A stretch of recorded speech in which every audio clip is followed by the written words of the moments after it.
The UK has set some highly ambitious targets on greenhouse gas emissions to reduce them to net zero by 2050.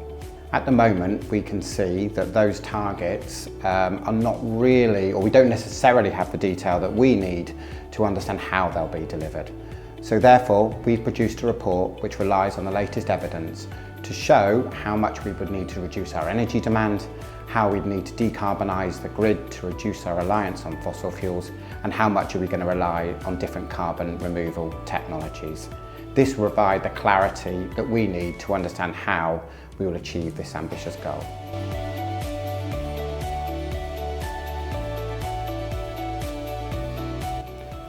We know that our greenhouse gas emissions won't be zero by 2050, as much as we'd like them to be. And at the moment, we're planning to have carbon removals to ensure that the total emissions which we have will be met by those removals. However, what we don't have at the moment is a clear target on what we're actually going to have left by 2050. And this creates ambiguity. It allows everyone to say that they're admitting part of that remaining budget. We're recommending that we have a clear target on what the emissions will be in 2050 to remove that ambiguity so we can clearly plan and have a clear understanding of who will be emitting what by then.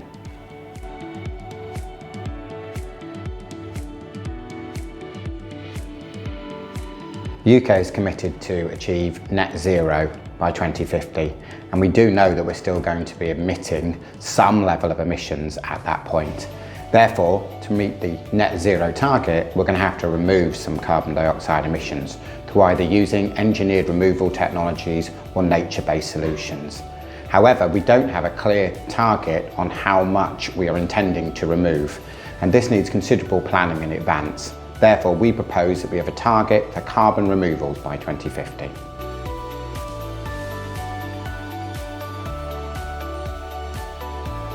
To ensure that we move smoothly towards our 2050 target, the UK government has set up carbon budgets, which are 5 yearly, time spans, which tell us the total carbon emissions that we can release in that time period.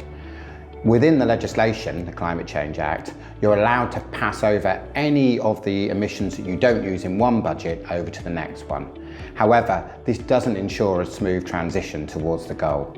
So we're suggesting that we should make it very clear that any surplus emissions from one budgetary period should not be allowed to move on to another. This is what we're calling our smooth transition target.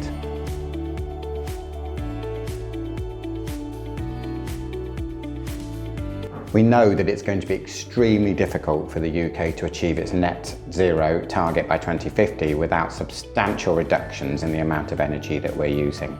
There's clear evidence that shows that we can halve the amount of energy that we need to deliver all the services which we want to use in the future.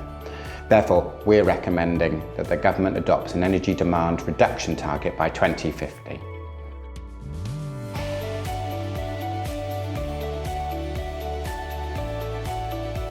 Ultimately, what determines our climate outcome is how much fossil fuels we're going to continue burning into the future.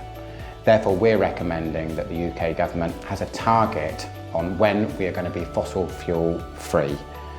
We need to reduce the amount of fossil fuels year on year to give certainty for future investment, building jobs and skills, and to ensure that when we do deliver net zero, we've achieved the outcome that we want.